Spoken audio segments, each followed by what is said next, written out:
Moi, c'est Mounaya. Dans ma carrière, j'ai pas fait beaucoup de pays européens. Je suis juste allée en France, en Belgique. J'ai beaucoup plus voyagé en Afrique. L'immigration, de manière générale, c'est une question qui est très vaste. Mais s'il faut parler de l'immigration des Africains vers les autres pays, moi, c'est quelque chose qui me parle le plus. C'est comme si on ne voulait pas de nous, d'une certaine manière. Déjà, dans un premier temps, les jeunes partent parce que l'être humain a le droit de voyager, déjà. Il faut savoir que tout le monde a le droit de voyager. Pourquoi les autres auraient le droit de voyager et pas nous? Deuxièmement, les jeunes partent parce que nos politiques africaines, ont du mal à répondre à leurs demandes, ont du mal à pouvoir les gérer. Un gouvernement dont les membres vont travailler pour 1 milliard, il y aura 10 milliards qui seront détournés, c'est ce qui est dommage. Ils n'arrivent pas à répondre aussi à ce boom qu'il y a, parce qu'aujourd'hui sur le continent il y a plus de jeunes que de vieux. Ils n'arrivent pas à résorber ce taux de chômage là et ils n'arrivent pas à donner l'éducation qu'il faut. Deuxièmement, les jeunes partent pourquoi? Parce qu'ils pensent qu'ailleurs ils pourront avoir les moyens de pouvoir s'occuper de leur famille, parce qu'en Afrique on grandit avec cet esprit de famille-là, où ce sont les enfants qui s'occupent des parents. Nous, nos parents, on ne les jette pas dans des maisons de retraite. On s'en occupe même quand ils sont plus âgés. Et chaque garçon de famille aujourd'hui, aussi les femmes, parce qu'aujourd'hui tout le monde travaille, mais tout le monde se dit qu'il faut qu'il ait de l'argent pour pouvoir s'occuper de ses parents. Et même les musulmans se disent tout le temps, il faut qu'on ait de l'argent pour pouvoir envoyer nos parents à la Mecque, tu vois. Donc c'est vraiment pour pouvoir remplir ce rôle social-là, et que beaucoup d'Africains s'exilent, prennent les bateaux pour aller ailleurs. Et pourquoi aussi les Africains voyagent? Parce qu'on leur envoie une mauvaise image d'eux-mêmes. Pourquoi je dis ça? Parce que pour les gens qui sont à l'extérieur, l'Afrique c'est quoi? L'Afrique c'est la reste, l'Afrique c'est la guerre, c'est la galère, c'est la famine et tout ça. Et nous, qui vivons en Afrique, nous croyons ce que les médias nous disent de nous-mêmes.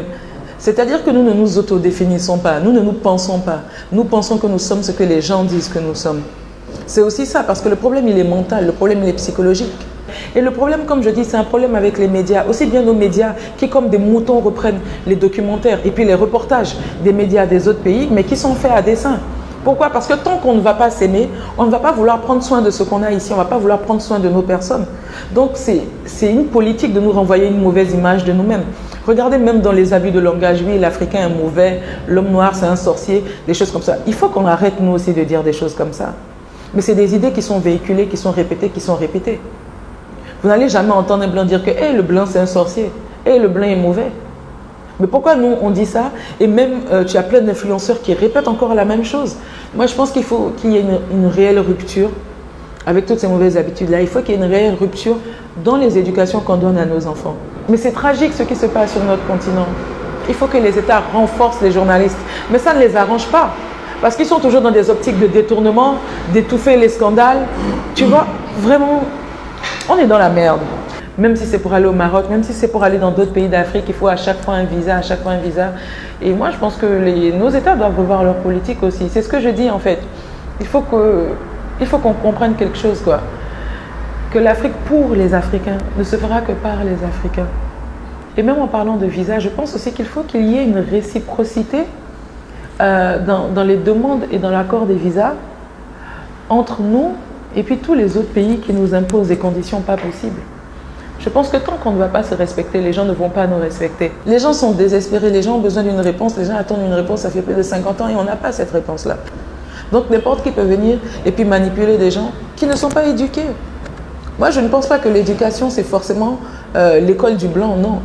Mais quand je parle d'éducation, c'est qu'il faut éduquer les gens au vivre ensemble. Il faut les éduquer autour de valeurs communes. Mais est-ce que quelqu'un qui est au fin fond du Sénégal ou au fin fond du Bénin se sent aussi sénégalais ou aussi béninois que quelqu'un qui vit dans la capitale? Est-ce que leurs besoins, est-ce que ce dont ils ont besoin sont pris en charge de la même manière par l'État? C'est aussi ça. Aujourd'hui, personne ne veut de l'Africain, mais tout le monde veut de l'argent de l'Afrique. On ne veut pas de nous, mais on veut de notre argent, on veut de nos richesses. Ce qui me fait rire, c'est que la dernière fois, je regardais une émission française là, sur l'immigration clandestine, où les gens disaient « Ouais, l'immigration, d'accord, mais choisie. Mais ton gouvernement fout la merde dans mon pays. Et tu veux pas que je vienne? Mais je vais venir. Je vais venir avec tout mon village, même si possible. Parce que comment on appelle ça, tu as balkanisé mon pays, tu as transformé mon pays en enfer sur terre et tu ne veux pas que je vienne? Mais je suis les richesses de mon pays. Tu viens, tu pilles là où mon diamant, mon pétrole, mon uranium part là. Mais je suis à la trace les richesses de mon pays. À un moment, il faut qu'on soit conséquent. Et il faut que les autres peuples aussi soient solidaires des Africains. Les autres peuples, parce que moi je fais la distinction. Leurs gouvernements sont des criminels. Mais souvent les peuples ignorent ce que leurs gouvernements font. La majorité des peuples occidentaux ignorent en fait aujourd'hui le niveau de vie qu'ils ont. Ils ignorent en fait comment c'est fait. Ils ignorent le nombre de millions de morts qu'il y a en Afrique pour qu'eux ils puissent avoir cette vie-là. Et il faut passer le message, il faut le passer autant de fois que possible. Et il faut que les peuples d'ailleurs soient solidaires avec les peuples d'Afrique. Plus en fait je fais cette interview-là, plus j'en veux à nos gouvernements quoi. Non mais franchement, parce que je me rends compte qu'en fait, la manière dont les gens ne nous respectent pas là, c'est parce que chez nous, nous ne sommes pas respectés. Je vous promets en fait, tout part de là. Et je me rends compte que les milliers et les millions d'Africains qui meurent, que ce soit lors de conflits qui ont été créés justement par cette même puissance coloniale-là. Parce que c'est les mêmes qui vendent des armes et c'est les mêmes qui disent oui, on va vous aider à régler ce conflit. Ça n'a pas de sens. Ça fait des années que c'est la même chose. Ça fait des années que tout le monde répète la même chose, mais ça fait des années que ça ne change pas.